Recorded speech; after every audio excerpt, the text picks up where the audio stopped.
eu também louvo a Deus pela instrumentalidade do Senhor, né, através da vida dos missionários que vieram para cá. E a minha família tem sido abençoada e através, né, conheceu a Jesus através da Igreja Assembleia de Deus e nós louvamos a Deus por essa denominação. E em homenagem a isso, inclusive,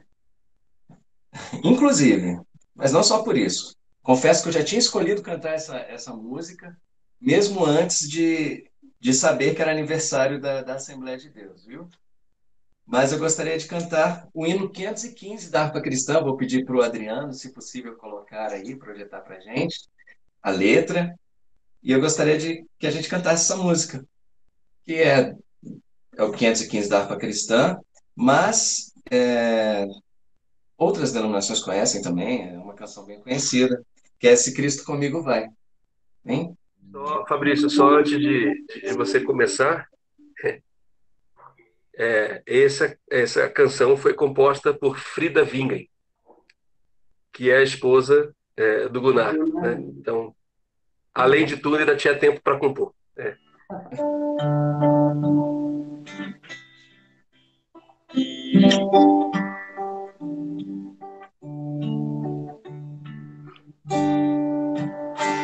Se pelos vales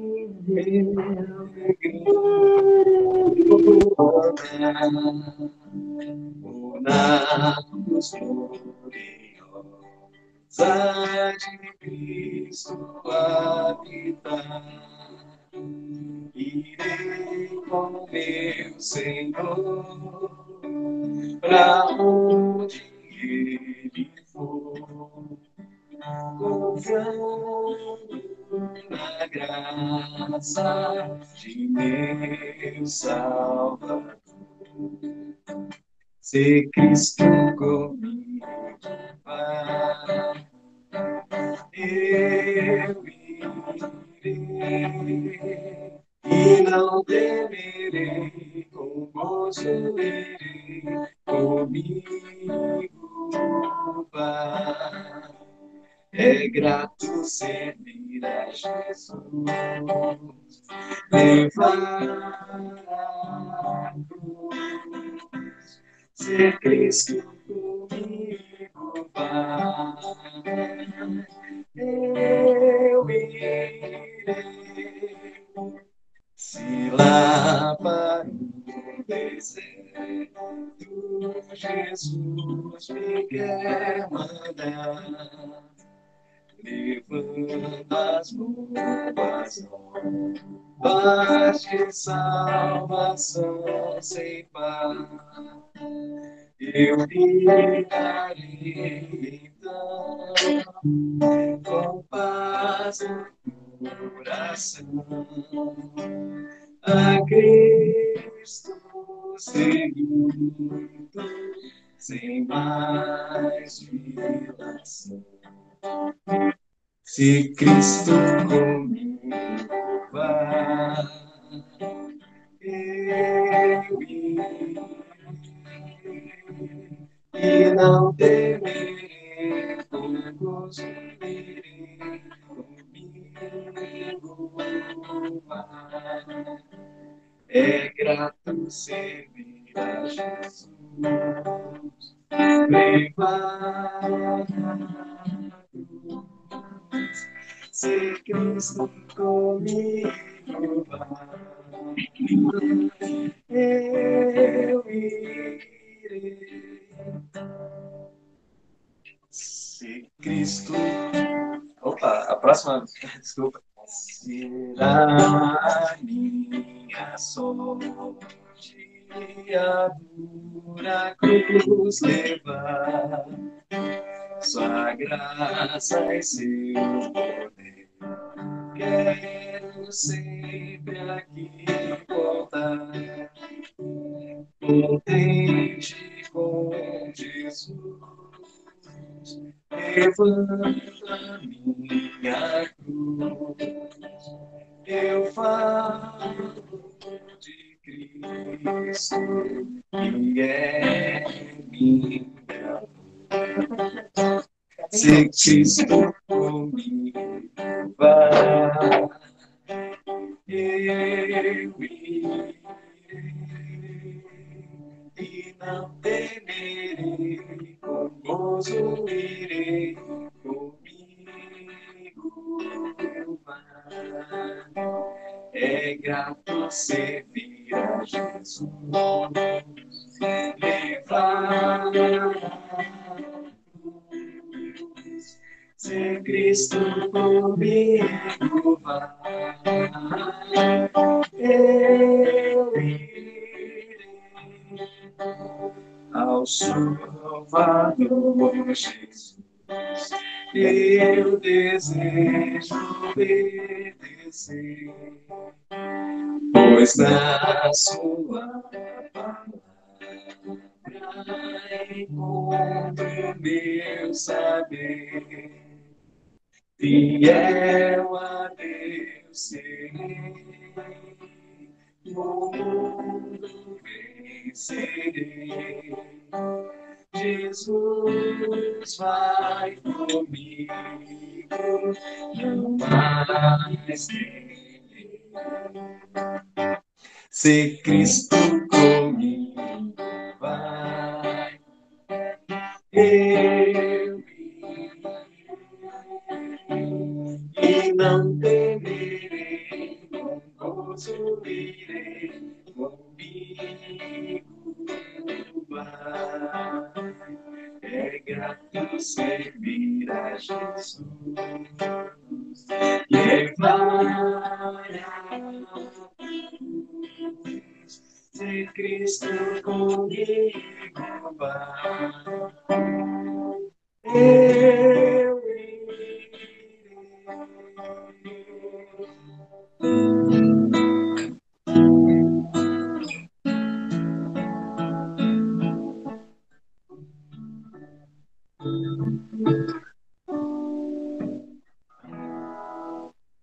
Eu queria ter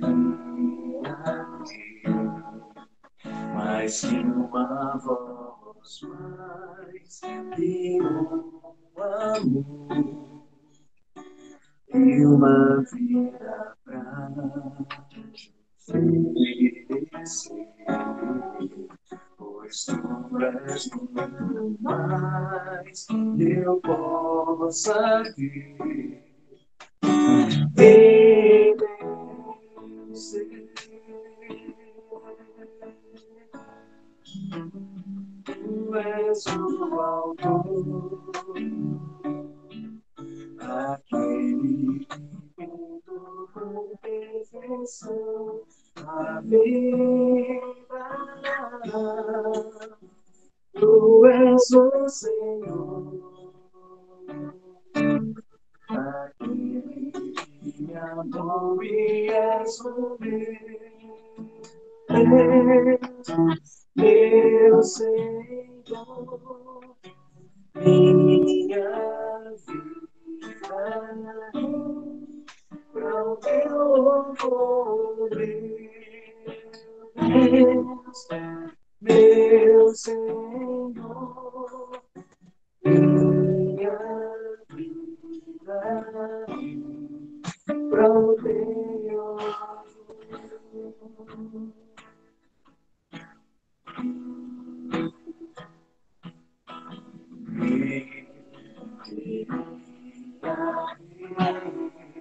Mais uma voz, mais que um amor e uma vida pra te oferecer, pois tu és muito mais eu possa ver. Em meu ser,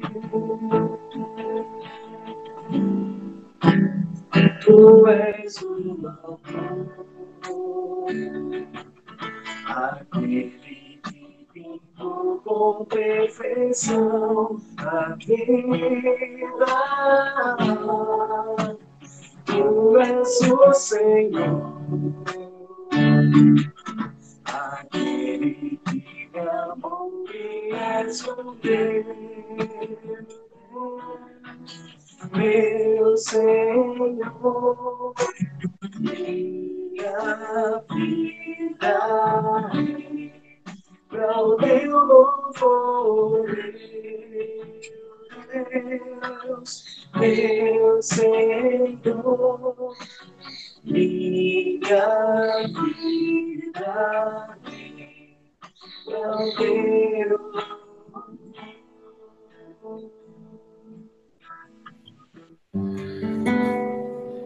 que nosso altar esteja essa manhã limpo, santificado para glorificar o nosso Deus. Amém? Recebe, Senhor. Quão amáveis são os teus tabernáculos, Senhor dos exércitos. A minha alma suspira e desfalece pelos teus átrios. O pardal encontrou casa, a andorinha ninho para si. Eu encontrei teus altares, Senhor, Rei meu e Deus meu. Eu encontrei teus altares, Senhor, Rei meu e Deus meu. Aleluia, Senhor. Bem-aventurados aqueles que habitam em tua casa,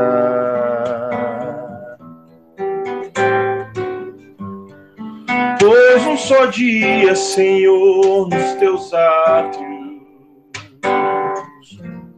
vale mais que mil. Pardal encontrou casa, andorinha ninho para si. Eu encontrei teus altares, Senhor, Rei meu e Deus meu. Eu encontrei teus altares, Senhor, Rei meu e Deus meu. Pois o Senhor é sol e escudo, dá graça e glória.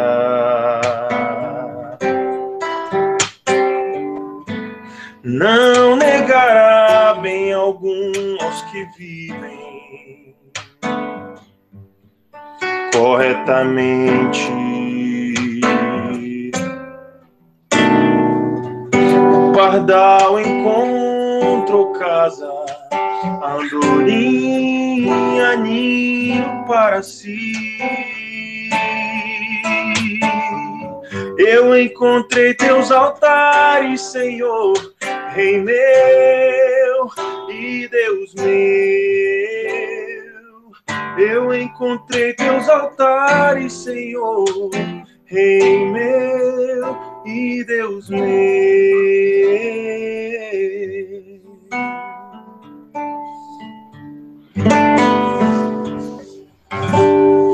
Amém. O teu amor me fascina, mexe com meu coração, enche-me de alegria,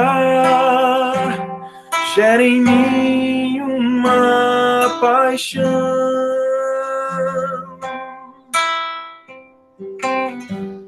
Quero que venha o teu reino,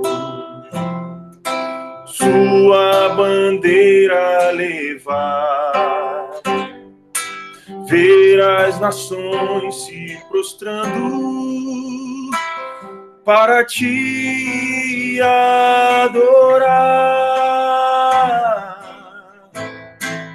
Meu coração será sempre teu. Quero viver só pra te amar e desfrutar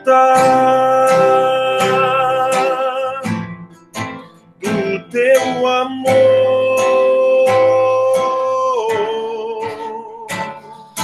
Me envolver em teus braços, sentir teu calor. Aleluia.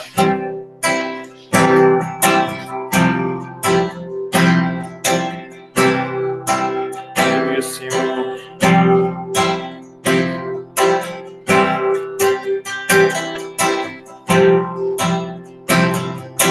O teu amor me fascina, mexe com meu coração,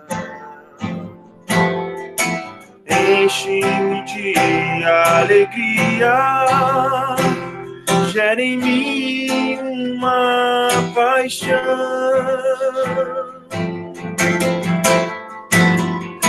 Quero que venha o teu reino, tua bandeira levar, ver as nações se prostrando para te adorar.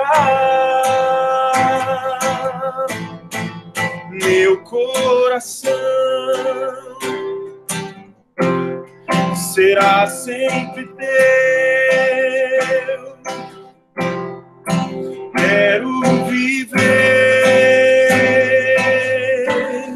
só pra te amar e desfrutar do teu amor.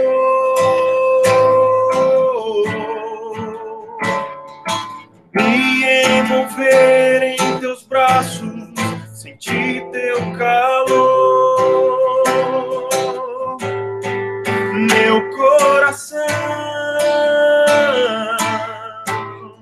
será sempre teu. Quero viver só pra te amar e desfrutar do teu amor.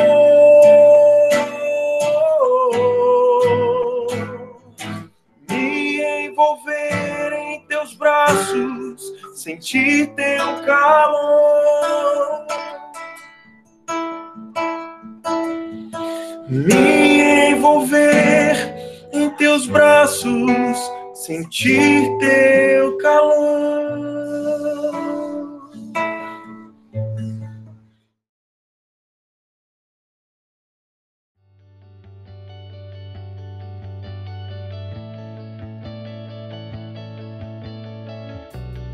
Senhor nosso Deus, nosso Pai, nós estamos diante de Ti nesta manhã, agradecidos a Ti por todas as bênçãos recebidas de Ti.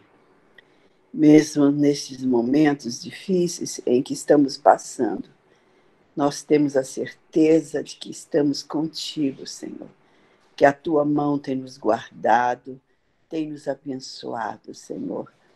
Ó Senhor, nós estamos em um momento difícil no nosso país. E nesta manhã, Senhor, primeiramente, queremos te pedir por aqueles que estão aflitos, angustiados, entristecidos, adoecidos. Ó Senhor, mas Tu és o mesmo Deus, ontem e hoje, eternamente. Senhor, nós queremos te pedir pela Tua igreja, pelo Teu povo, por aqueles que congregam, Senhor, que neste momento não podemos estar juntos, unidos, Mas, Senhor, estamos em oração. Estamos no mesmo pensamento que é estar em Ti, Senhor. Dê a cada um, Senhor, aquilo que a sua necessidade precisa, Senhor. Esteja conosco neste dia, nestes momentos de oração, nestes momentos de louvor, e que ouviremos a Tua palavra, Senhor. Que ela seja o conforto, seja alegria para o nosso dia, Senhor. Não só o conforto, a alegria, mas também o aprendizado de Ti, Senhor. E que coloquemos em prática em nossos dias.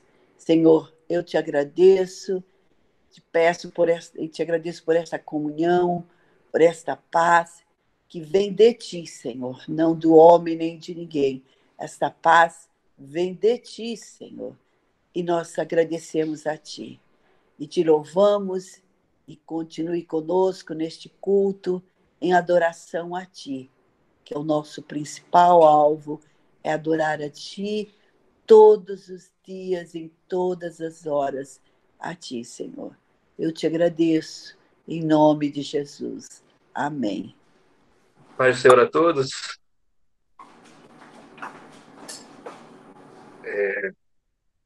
Ruim a gente não ouvir de volta a paz do Senhor, né? A Bíblia diz que você dá a paz do Senhor e se aquelas pessoas receberem a paz, devolvem A paz do Senhor, irmão. Amém. Obrigado, obrigado. Queridos, eu confesso que o texto de hoje não era assim, o que o meu coração estava mais enganoso o coração do homem, né? Pulando ou desejando nessa nossa leitura, né? Eu sempre me preparando aqui, lendo os textos e tal, falei assim, Senhor, porque quando chegar naquele texto, e eu achei que a gente fosse estar num texto e nós estamos no outro. E eu quero compartilhar, então, a dureza do texto, assim como tem sido para mim, com vocês. Marcos, capítulo 9, versículos 33 a 37, Adriano. Marcos, capítulo 9, verso 33 a 37. Deixa eu ver se o Adriano conseguir colocar. Senão eu posso ler daqui também.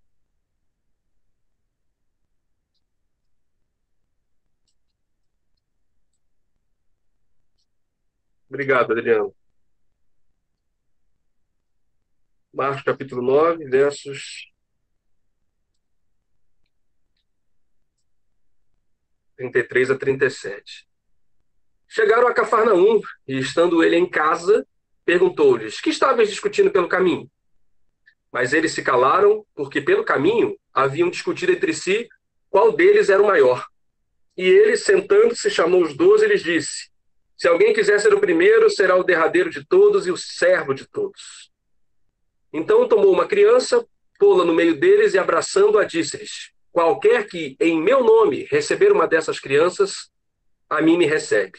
E qualquer que me recebe a mim, recebe não a mim, mas aquele que me enviou. Amém.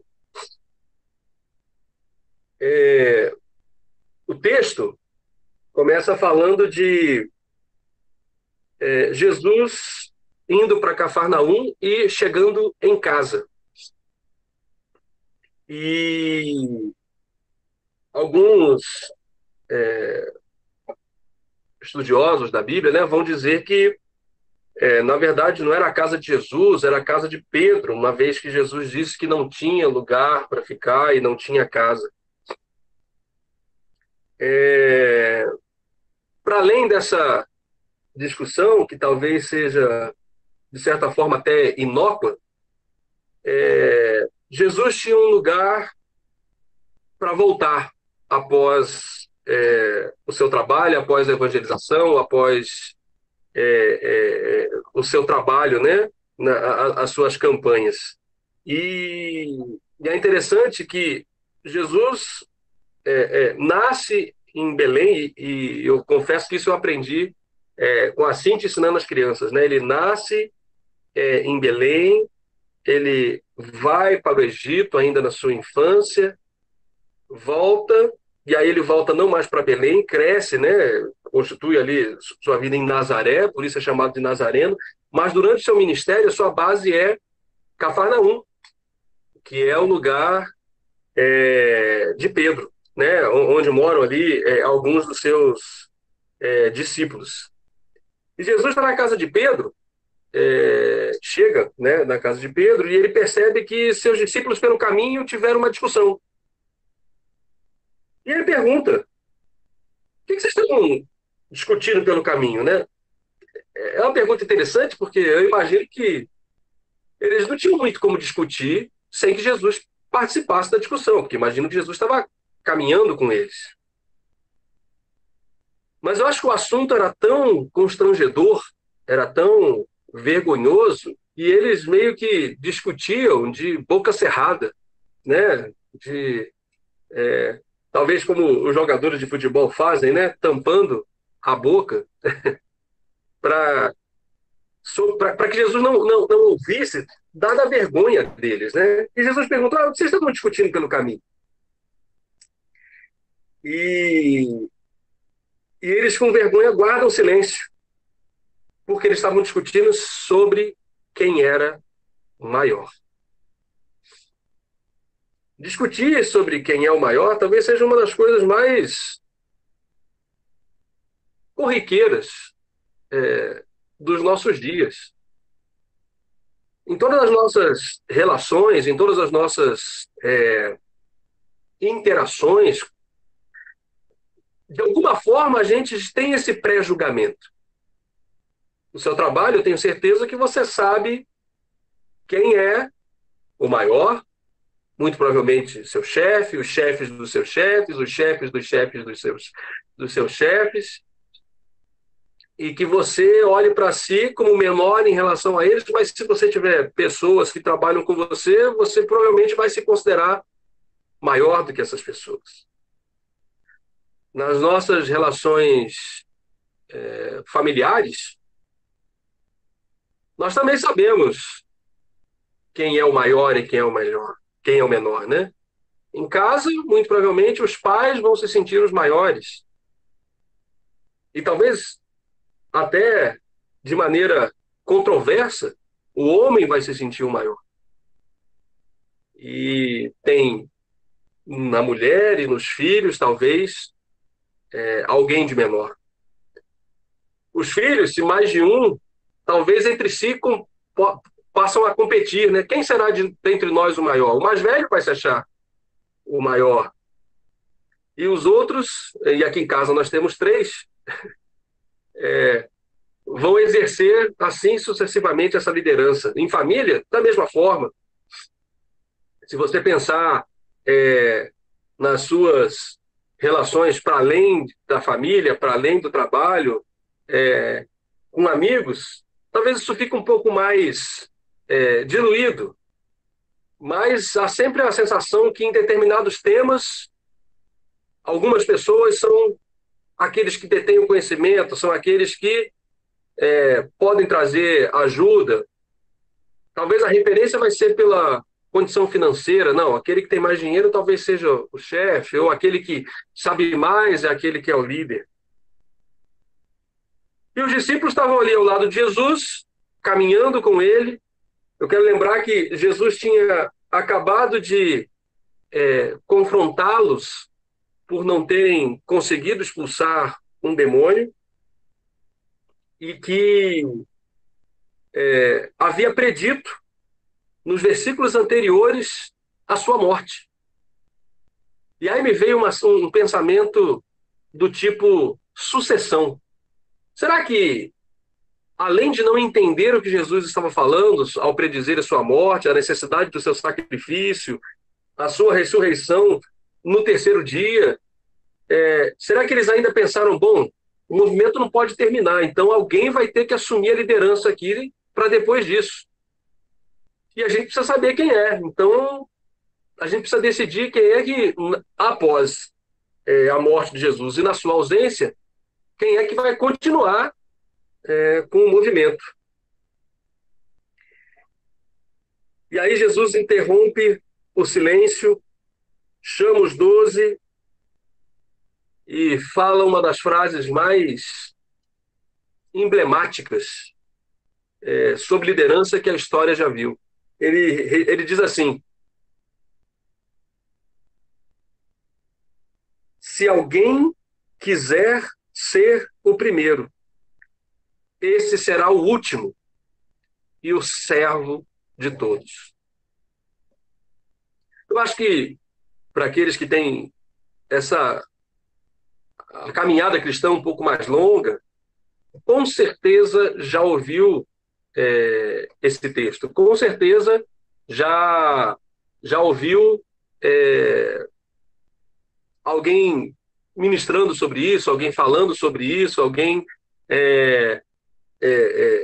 pregando sobre no reino dos céus, quem quiser ser o maior, seja o menor. No reino dos céus, quem procura ser o primeiro tem que ser o último.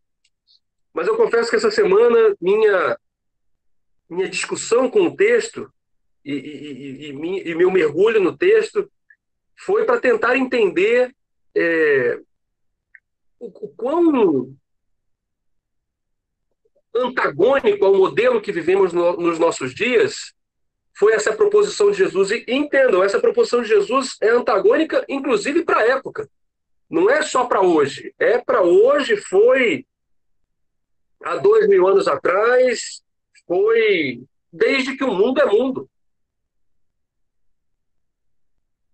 Porque se há uma coisa que o ser humano sabe fazer e é propenso a fazer e deseja fazer, é ser o primeiro, é ser o centro das atenções, é ser o motivo dos aplausos, é ser a razão dos likes, das curtidas, das retuitadas e assim por diante. Competimos nesse sentido. Quem tem mais seguidores, quem tem mais visualizações, quem tem mais curtidas, quem tem mais membros, quem tem mais congregações, e eu poderia estender essa lista de uma maneira enorme. Mas o que Jesus diz, e eu vou tentar traduzir de uma maneira mais crua, talvez da maneira que os discípulos tenham entendido na época, e hoje a gente, com esse nosso verniz litúrgico e essa nossa, como é que eu vou dizer, ficamos acostumados com esses vernáculos que são usados, né, com os termos. Então a gente fala de último, de primeiro, de servo, de uma maneira um tanto quanto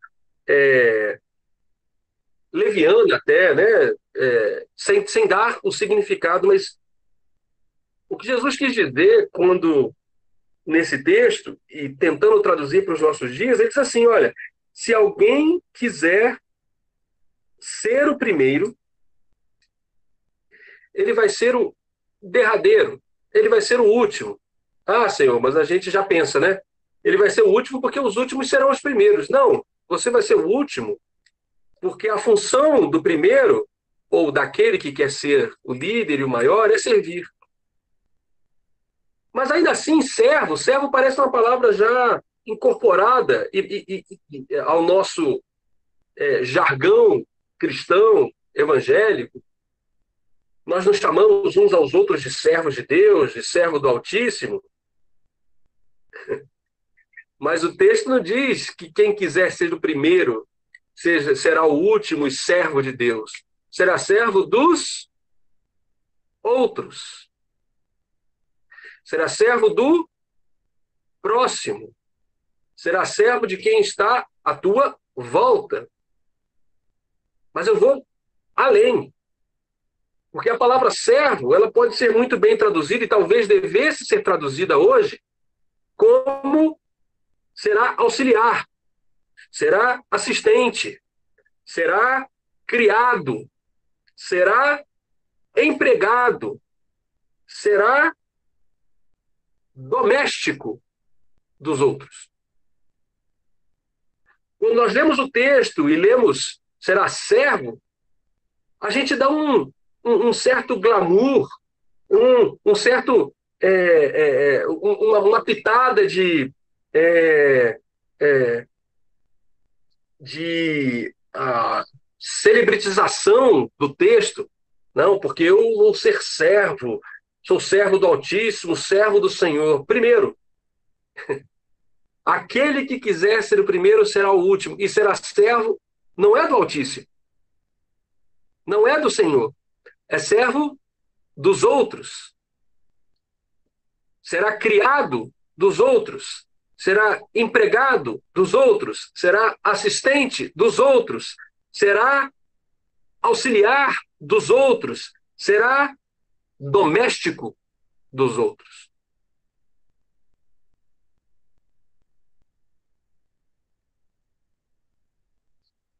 E aí eu vejo o quanto a gente se distanciou nessa jornada, nessa caminhada, a ponto de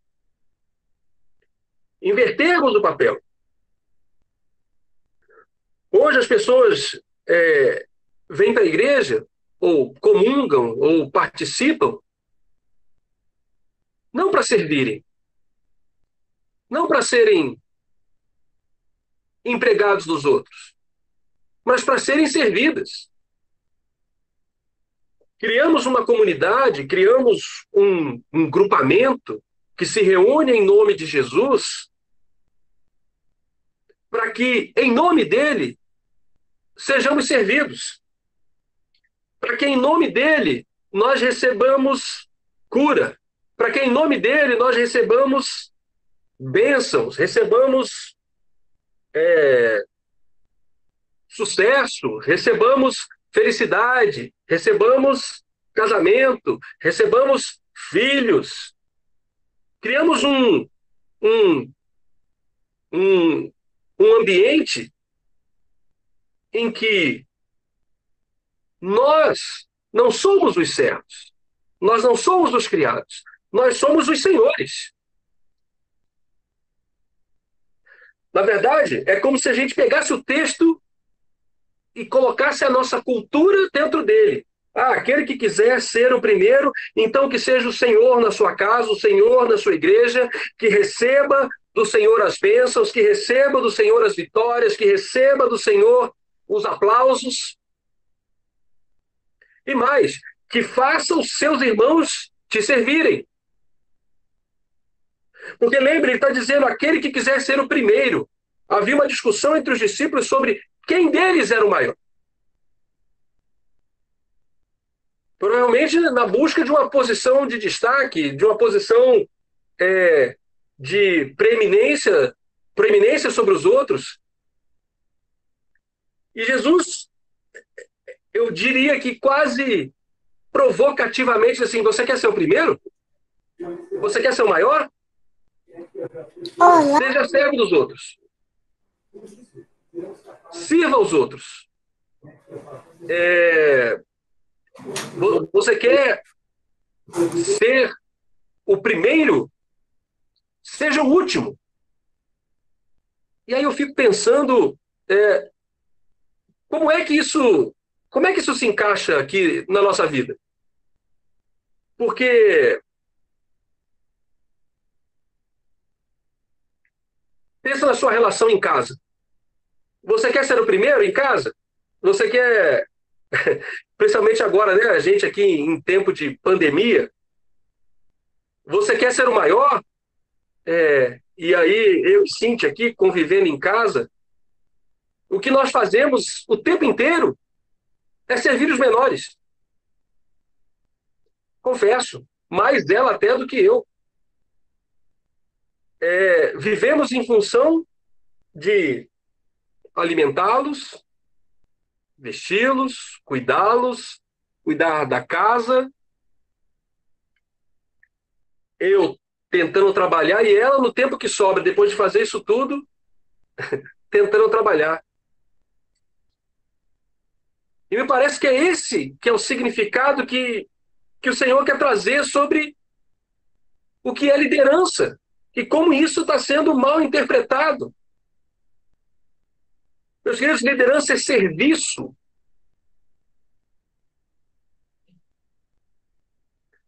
Liderança é mão na massa, é constantemente viver em função do outro, do que o outro precisa, do que o outro necessita, do que o outro tem necessidade. Então, nós acabamos invertendo como a igreja funciona. Nós não só distorcemos as nossas relações pessoais, porque não entendemos que aquele que deve ser, que o líder deve ser aquele que serve, e sim imaginamos ou trazemos para o nosso cotidiano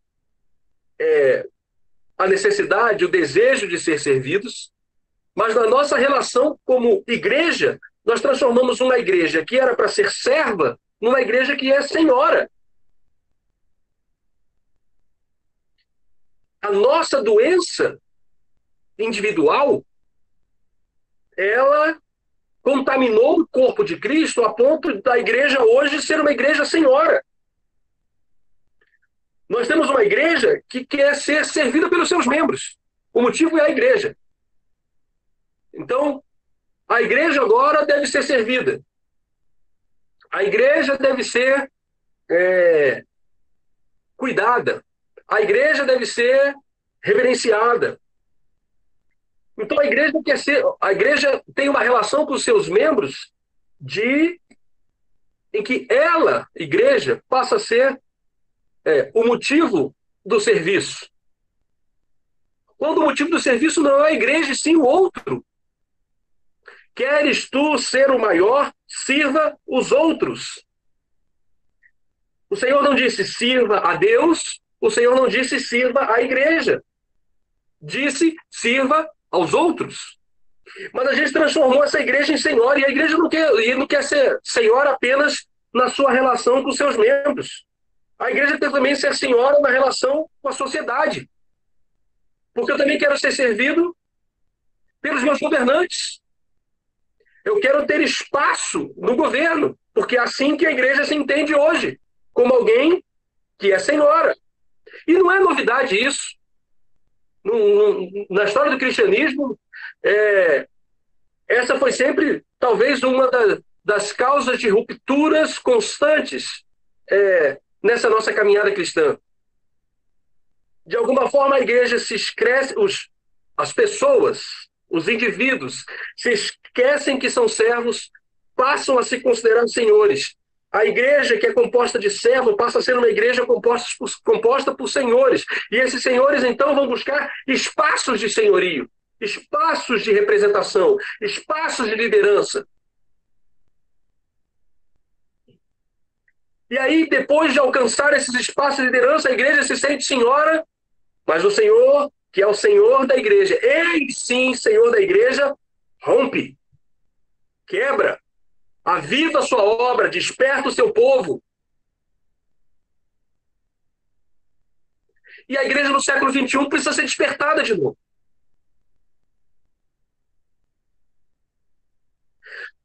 Você não é senhor, você não é senhora, você é servo. Você foi chamado no reino para ser criado, para ser doméstico.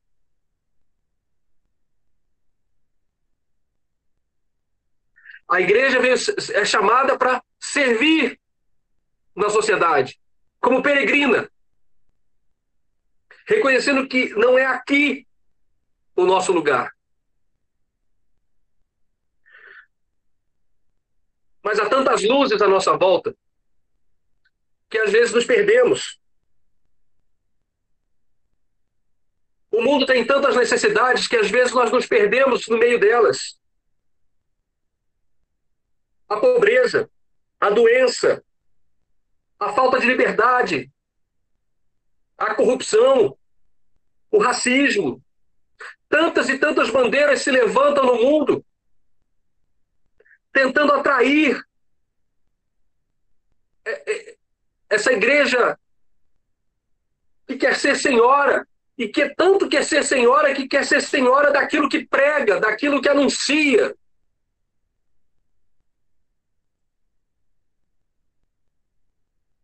A igreja tem uma missão: fazer discípulos de Jesus. Anunciar o reino de Jesus, no qual somos servos. Infelizmente, meus queridos, Jesus disse uma frase, por muitas vezes mal interpretada: os pobres sempre tereis convosco. E isso na nossa mente e alma humanista do século XXI fala, mas Senhor, como assim? Quer dizer então que a gente deve aceitar a pobreza como algo que faz parte da nossa vida e não devemos mais lutar contra isso, não devemos lutar contra a desigualdade, não devemos ser agentes que transformam essa realidade? A verdade, queridos, é que a nossa mensagem é muito mais excelente, independente da transformação social que causamos. Mas independente disso, é a mensagem de Jesus que deve ser preciosa nas nossas bocas e nos nossos lábios.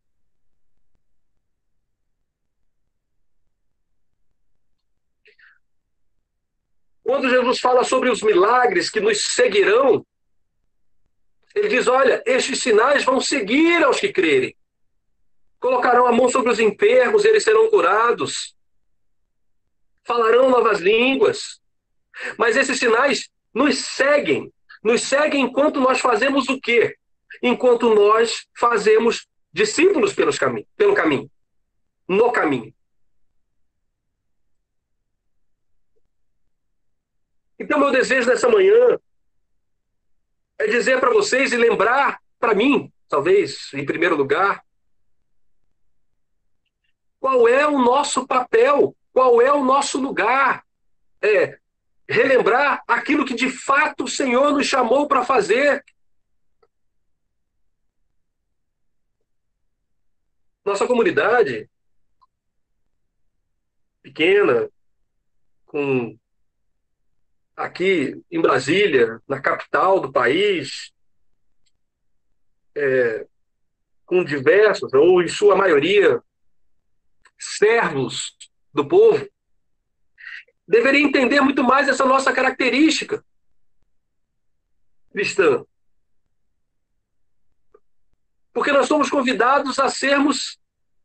Perdão, nós não fomos convidados. Nós escolhemos ser servos do povo. Servos do povo no Ministério da Justiça, no Poder Judiciário, servos do povo no Legislativo, servos do povo no Executivo. Mas servos do povo. Mas se é um mal que afeta a igreja, é um mal que afeta o serviço público, porque nós nos consideramos donos daquilo que fazemos.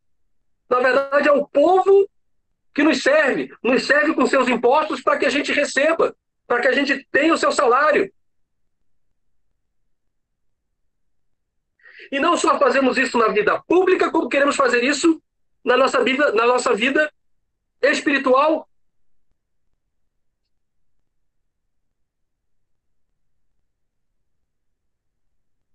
Quantas vezes você já se encarou como servo no seu trabalho daqueles que estão à sua volta? Talvez seja fácil você perceber que você é servo do juiz que trabalha com você, do diretor que trabalha com você, do coordenador que é seu chefe. Mas você já se percebeu servo da pessoa que te serve o café? E que com o imposto dela paga o seu salário?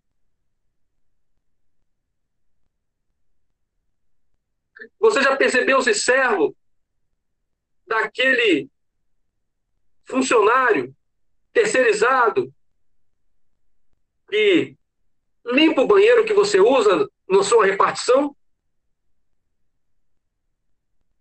Não. Eu, pelo menos, não.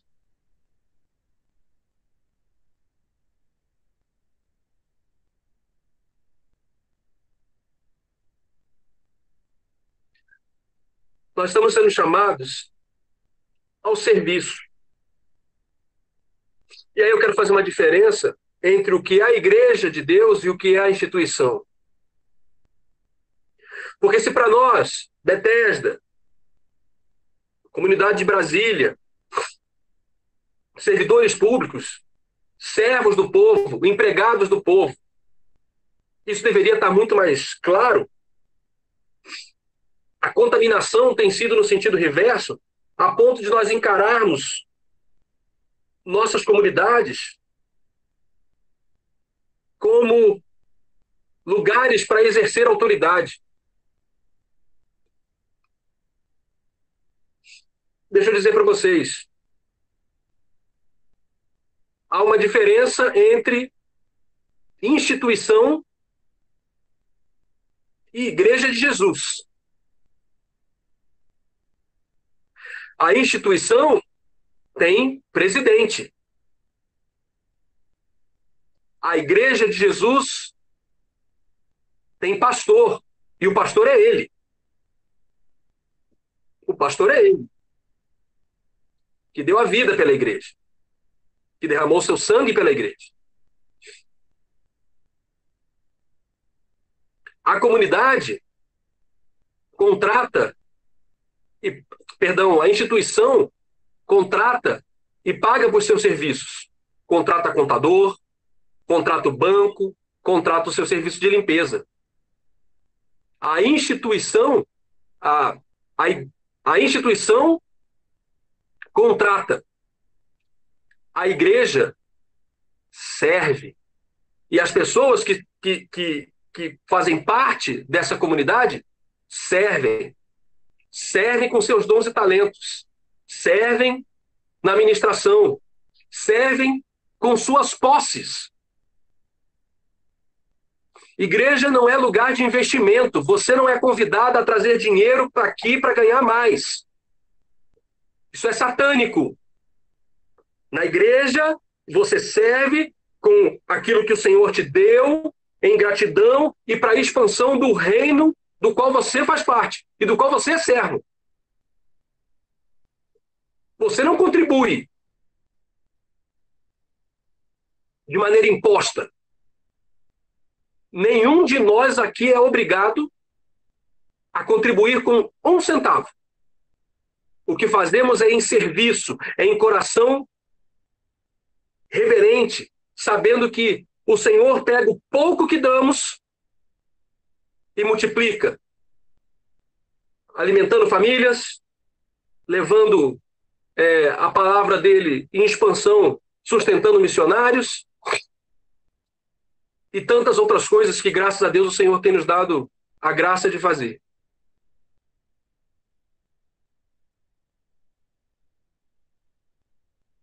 A igreja do século XXI precisa se lembrar que ela não é senhora, ela é serva.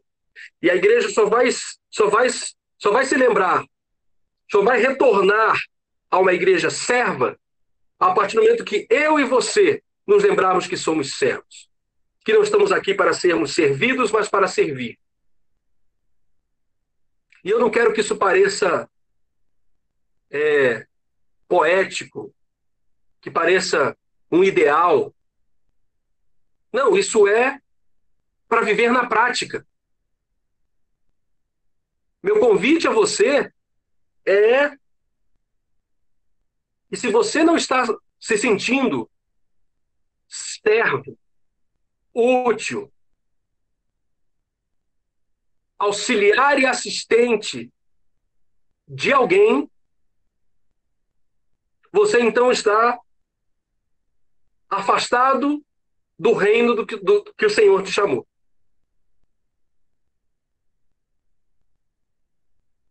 Há uma frase célebre, eu acho que é do presidente John Kennedy, que muitos autores sobre liderança divulgam, né? Não pergunte o que o seu país pode fazer por você, mas o que você pode fazer por seu país.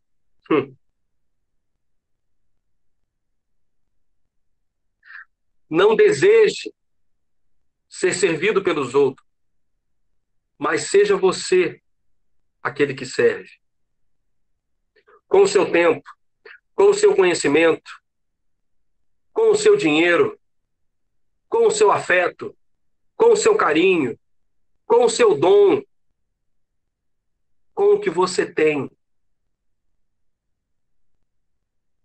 O nosso exemplo é Jesus. O nosso exemplo é Jesus. Quem de fato se doou e se entregou e serviu. Eu tinha separado as passagens paralelas para a gente ler, tanto em Mateus quanto em Lucas. Mas eu quero usar logo a passagem de João. E é interessante, porque este texto ele tem em paralelo apenas em Mateus e Marcos e Lucas, que são os evangelhos sinóticos. E eu me questionava, mas Senhor, esse tema é tão importante, por que João não tratou dele? Por que João não contou desse pedaço? A fala de Jesus aqui ela é tão emblemática, ela é tão desafiadora, tão importante. Por que João não tratou desse tema? E a gente vai ver mais à frente que não bastasse essa discussão, 2 capítulos à frente, a mãe de Tiago e João vai e pergunta, Senhor, quando o Senhor for para o teu reino, já que aqui na terra a gente já não está mais conseguindo resolver, mas pelo menos lá no céu, que um sente a tua direita e outro sente a tua esquerda. Como a gente é contaminado com isso, né? Mas estudando João, buscando uma referência sobre isso, eu cheguei a João 13 e eu queria que o Adriano colocasse para nós, por favor. Adriano, é João 13, do verso 1 até o verso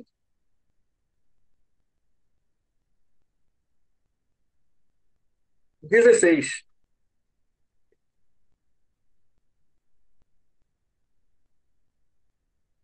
João 13, do verso 1 ao verso 16, Adriano, se você puder colocar. Mas se você não puder, tudo bem, eu posso ler aqui também. Obrigado, João. Obrigado, Adriano. Antes da festa da Páscoa, sabendo Jesus que era chegada a sua hora de passar deste mundo para o Pai, e havendo amado os seus que estavam no mundo, amou-os até o fim. Como esse texto mexe comigo. Como os nossos amores têm sido parciais. A gente ama até a página 2, a gente ama até ser desagradado, a gente ama até ser desrespeitado, a gente ama até ser traído. Mas o ensinamento de Jesus é que ele amou até o fim. E enquanto ceavam, tendo o diabo posto no coração de Judas, filho de Simão Iscariotes, que o traísse, Jesus, sabendo que o Pai lhe entregara tudo nas mãos, e que viera de Deus, e para Deus voltava, levantou-se da ceia, tirou o manto, e tomando uma toalha, cingiu-se. Sabe quem é que faz isso? O mordomo, o servo, o doméstico. Sim, o empregado. Depois deitou água numa bacia e começou a lavar os pés aos discípulos e a enxugar-los com a toalha que estava cingida. Chegou, pois, Simão Pedro, que lhe disse, Senhor, lavas-me os pés a mim?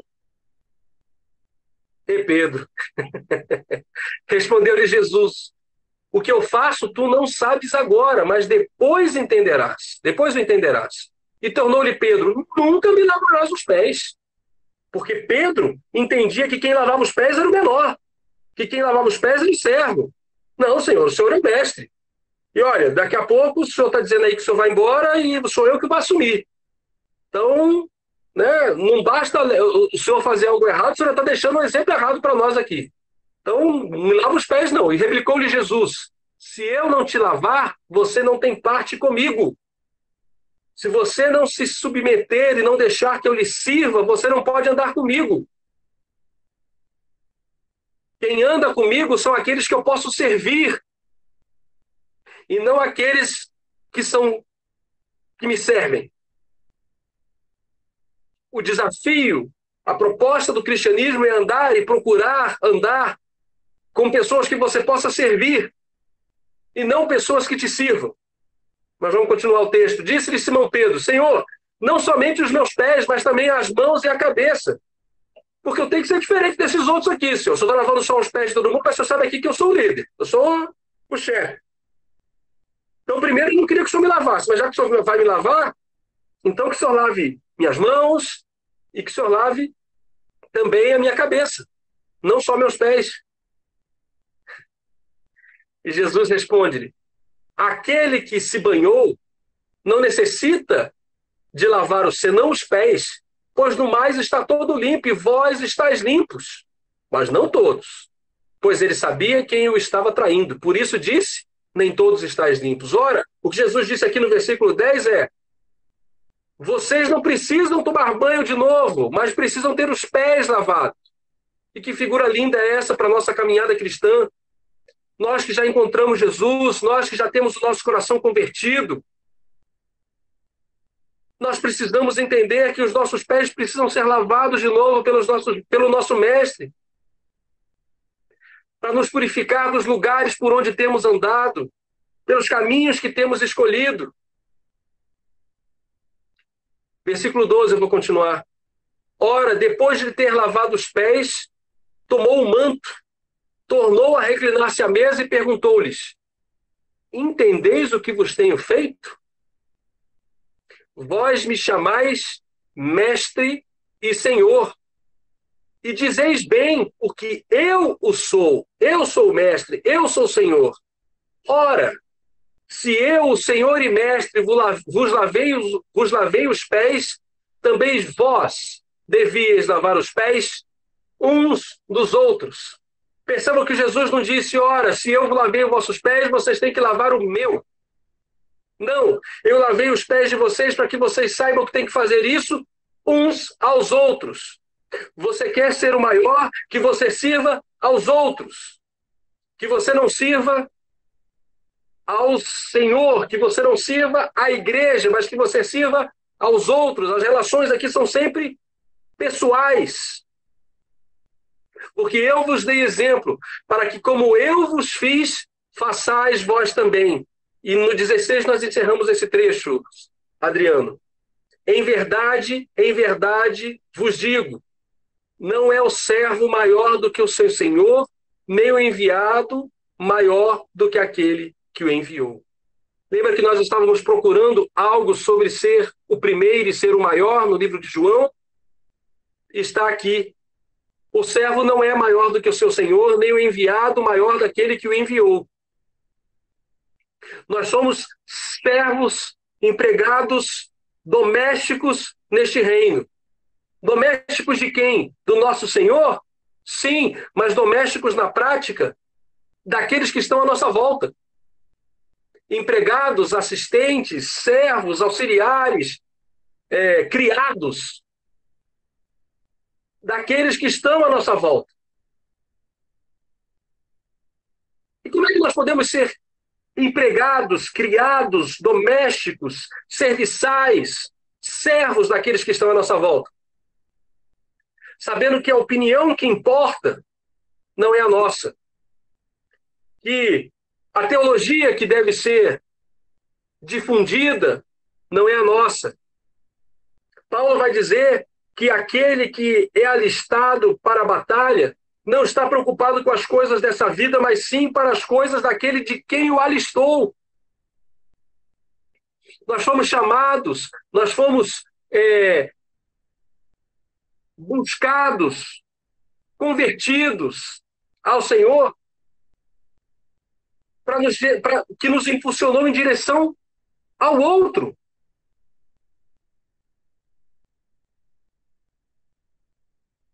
perdemos esse fervor,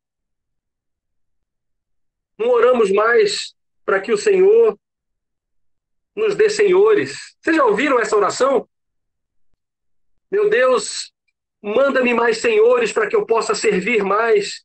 Manda-me mais irmãos para que eu possa servi-lo. Manda-me mais irmãos para que eu possa suportá-los. Manda-me mais irmãos para que eu possa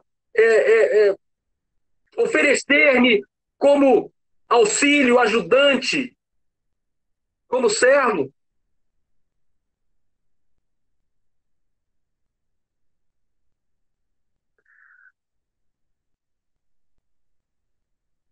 Nós lemos diversos textos hoje e o Adriano, na leitura nossa bíblica, leu Filipenses capítulo 4, e eu queria ler agora Filipenses capítulo 1, versículo 1.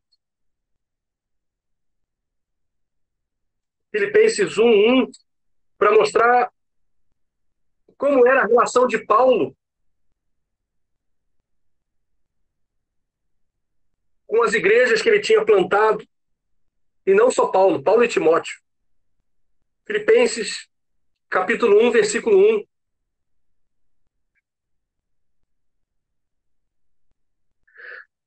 Obrigado, Adriano. Paulo e Timóteo, servos de Cristo Jesus, a todos os santos em Cristo Jesus que estão em Filipos com os bispos e diáconos. A primeira leitura parece uma saudação que já nos mexe.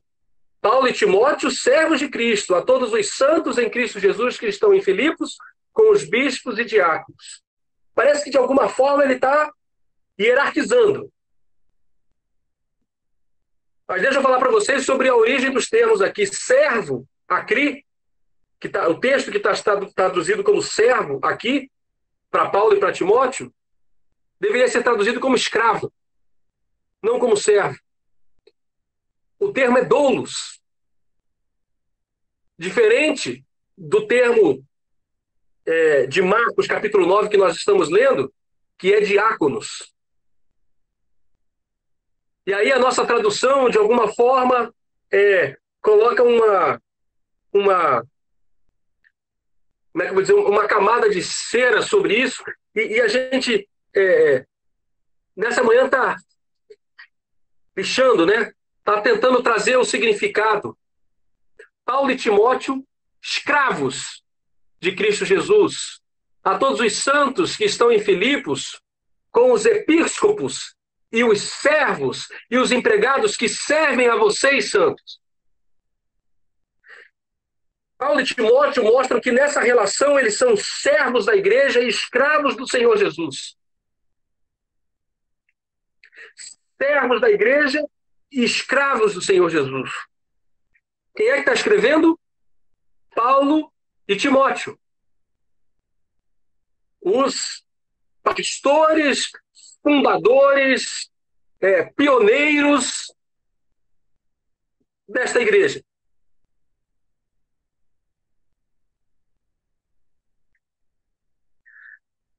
Na semana a gente está comemorando os 109 anos da Assembleia de Deus no Brasil. Nós já oramos, agradecendo ao Senhor por essa comunidade, por essa denominação. Nós já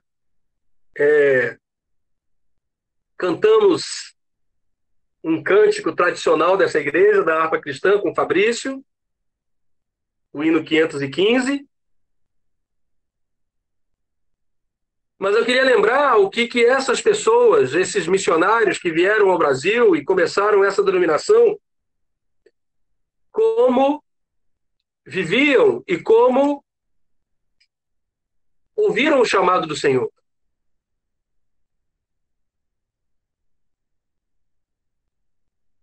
Daniel Berg e Gunnar Vingre, esses dois jovens que vêm para o Brasil e vêm ainda solteiros como missionários, eles recebem uma oferta antes de sair, né, na igreja em que estão, saem dos Estados Unidos para cá, com essa certeza do chamado divino, e vão morar num porão de uma casa que os recebeu. e que era uma igreja batista. Esses dois jovens estão tomados por esse espírito de serviço e não tem a sua própria vida por preciosa, entregaram tudo. Não tem sustento certo, não tem uma comunidade que os respalde em oração, mas eles têm no coração esse serviço. E, meus irmãos, o exemplo desses homens é como o Senhor faz um rastilho de pólvora. E nós vemos a igreja se multiplicando e ela vai do Pará para o Maranhão, para o Amazonas, para Pernambuco. Outros missionários suecos vêm ao Brasil. Poderia falar de Samuel Nisson, de Joel Carlson e tantos outros missionários, e eles se casam e as suas esposas se entregam nesse serviço. E eu sei que meu pai teve esse privilégio, né, ainda de ouvir Daniel Berg vivo na Assembleia de Deus em Santos, pelas rádios. Sabe como esses homens de Deus morreram, senhores, queridos, senhoras, servos?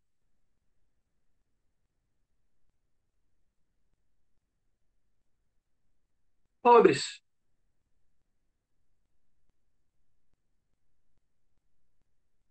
E eles inspiraram tantos outros. E eu sei, estou aqui hoje com a vovó Maria, né? Que prazer ter a senhora comungando conosco nessa manhã, vovó, né? Que é testemunha dessa origem, dessa denominação, dessa igreja. Eu digo para você, da onde nós saímos como Betesda. De alguma forma, a Betesda é filha da Assembleia de Deus. Mas parece que os anos foram passando e essa igreja, que era composta por pessoas simples, que aprendiam a ler pela Bíblia, com a Bíblia, alfabetizadas para ler o texto bíblico, e que foram sendo esse evangelho foi sendo primeiro entre aqueles seringueiros que viviam ali no ciclo da borracha, trabalhando no porto, em Belém, e depois esse evangelho é levado a Manaus, a Pernambuco, chega nos nossos centros urbanos, pelo Porto de Santos, pelo Porto do Rio de Janeiro, e você tem essa classe operária que enxergava nesse evangelho a esperança de vida eterna, a esperança da volta do Senhor, o que é uma característica de todo movimento avivalista, a certeza de que Jesus está voltando. Mas nós fomos colocando uma certa dignidade nessas pessoas, nós passamos a vestir-nos diferente, a falar diferente, e de repente a gente já não estava mais sendo servo, a gente já estava competindo com outros, já não nos interessava mais o anunciar Jesus, mas o defender a posição teológica, e continuamos crescendo. E de repente a gente fala assim, opa, nós estamos num número importante, a gente não quer só defender a nossa posição teológica, a gente também quer ter voz na sociedade. E aí nós passamos a querer fazer parte de governos. Mas isso não basta, a gente continuou crescendo e agora nós somos elemento de cultura, parte da força de compra da nação. Viramos um mercado.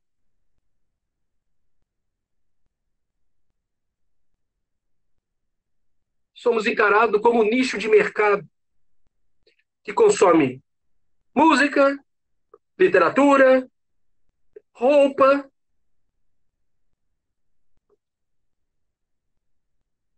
E que pode dar votos.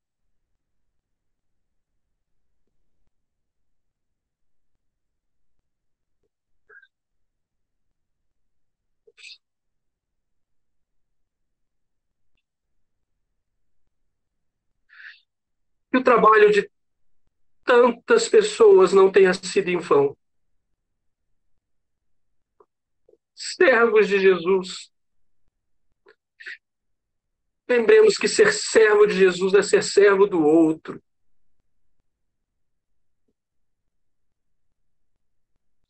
E a nossa bandeira não é levar liberdade, riqueza, cura, igualdade social e tantas outras coisas nobres que o mundo tem. Mas o que nós temos é muito mais precioso, é Jesus. É Jesus.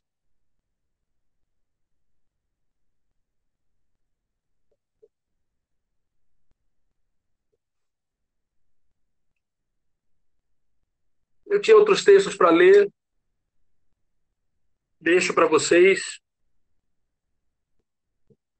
Eu vou ler. 1 Pedro 1,17. Não precisa abrir, não, Adriano. Eu leio, a menos que você ache, né? 1 Pedro 1,17.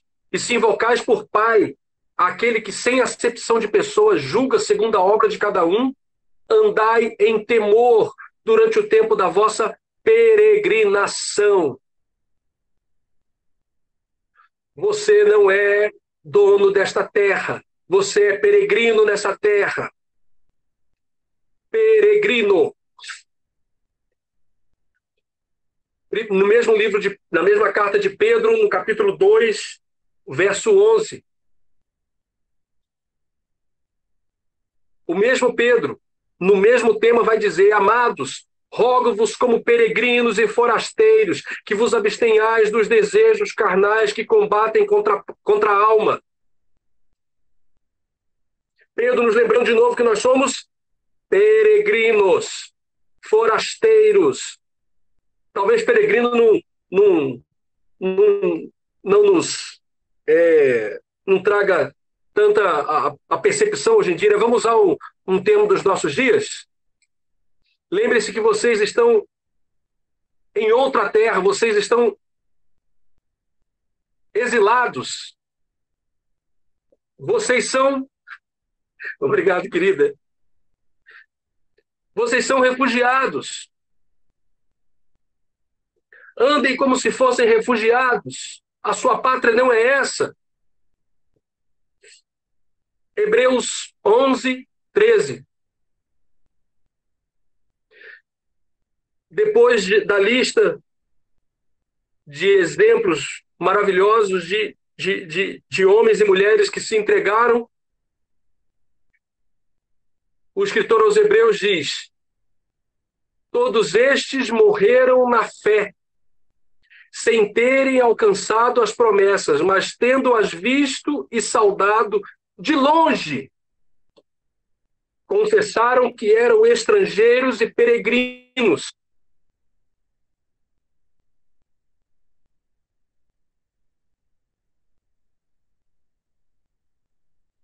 Queridos, que a gente não gaste o nosso tempo acumulando aqui, o nosso esforço acumulando aqui. Se o Senhor deu e o Senhor nos deu, somos uma igreja de pessoas que têm como contribuir. O Senhor não te deu para que ficasse contigo, mas para que você pudesse servir ao outro.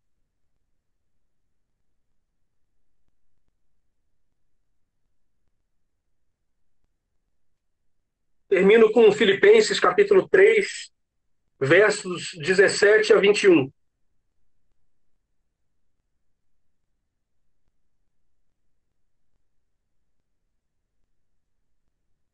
Te aguardo, Adriano. Filipenses 3, do 17 ao 21.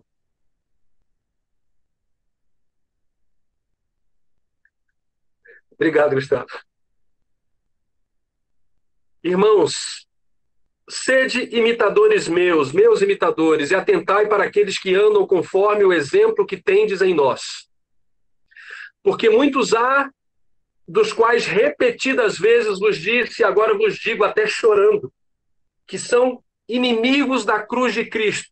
Que o Espírito Santo fale aos nossos corações e que nos faça discernir aqueles que estão entre nós, mas que na verdade não comungam do mesmo Deus, do mesmo serviço, e que são inimigos da cruz de Cristo. E Paulo vai especificar, cujo fim, o fim destes é a perdição, cujo Deus é o ventre, é a si mesmo, é o ego.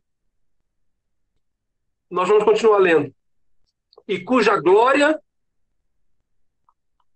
assenta no que é vergonhoso, os quais só cuidam das coisas terrenas, mas a nossa pátria está nos céus, donde também aguardamos um Salvador, o Senhor Jesus Cristo, que transformará o corpo da nossa humilhação para ser conforme o corpo da sua glória, segundo o seu eficaz poder de até sujeitar a si todas as coisas. Amém.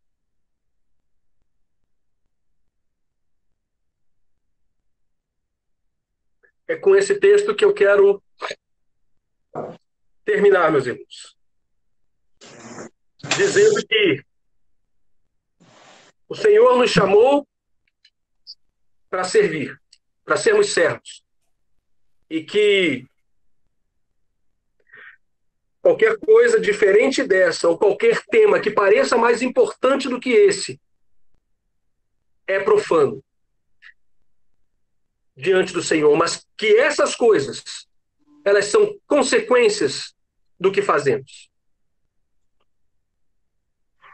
da transformação que nós levamos e do serviço que nós prestamos aos outros, porque é servindo aos outros que nós vamos servir ao nosso Senhor. Amém.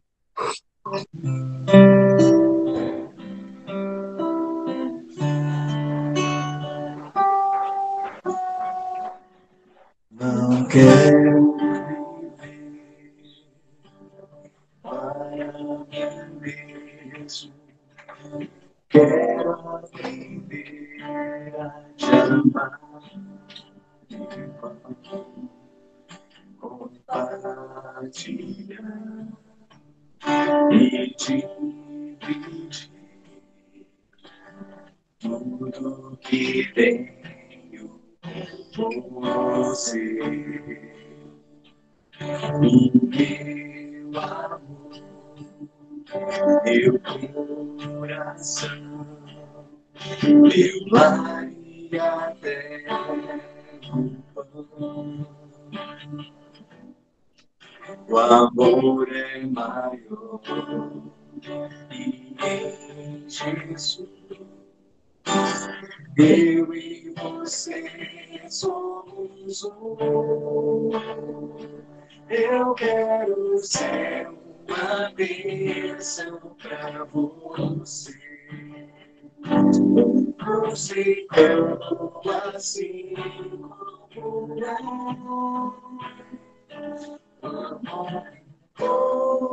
como para sempre. Em Jesus, eu amo você. Não quero viver a mim mesmo. Quero viver a te amar, irmão. compartilhar e dividir tudo que tenho com você. Meu amor, meu coração, meu Maria Bela. O amor é maior e em Jesus eu e você somos um. Eu quero ser uma bênção para você, em compromisso e dedicação, pois a vontade de Deus revelada em Jesus é que seja meu sonho.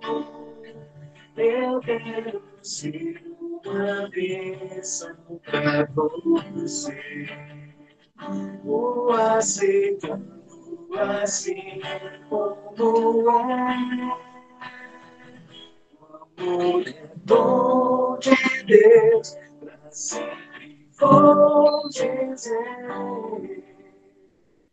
Em Jesus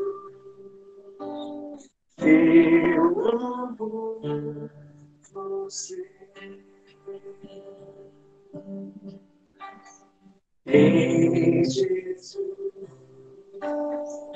eu amo você. Quero convidar você a fechar seus olhos e orar comigo.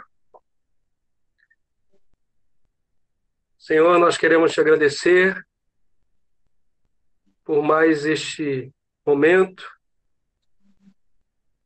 de culto, ou como se diz em inglês, serviço, por mais esse momento em que nos reunimos, mesmo à distância, para cultuarmos o teu nome, louvarmos, orarmos uns pelos outros e meditarmos e aplicarmos no nosso coração a tua palavra, a Escritura. Senhor, nós fomos relembrados e desafiados nessa manhã a entendermos o princípio da nossa fé, o princípio, Senhor, da nossa caminhada cristã, que é o serviço ao próximo, o serviço ao outro, o serviço àquele que, de alguma forma, precisa e depende de nós. Pai, que possamos encarar, que o Senhor possa nos despertar e que possamos perceber quantas pessoas estão à nossa volta para servirmos, Senhor. Naquilo que fazemos, naquilo que produzimos, naquilo que pensamos, naquilo que ganhamos, naquilo que transmitimos, na maneira como reagimos. Senhor, nos ensina a servir e com o nosso serviço, te apresentar às pessoas. Senhor, que a nossa maneira de servir ao outro produza a sede da água viva. Que a nossa maneira de servir, Senhor, possa despertar as pessoas que estão à nossa volta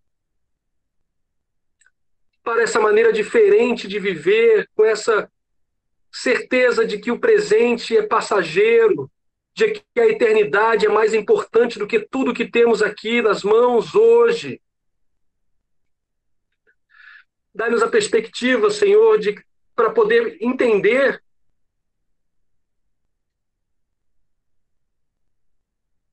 que o tempo que nós perdemos hoje, Senhor, que inutilidades que fazemos, custam vidas que não te conheceram ou que não tiveram o privilégio de ouvir ou te conhecer. Que quando optamos por ter uma reação pragmática, talvez até muitas vezes litúrgica, nós perdemos a oportunidade, Senhor, de reagir ou de servir com amor, de servir com amor aos alunos que nós temos,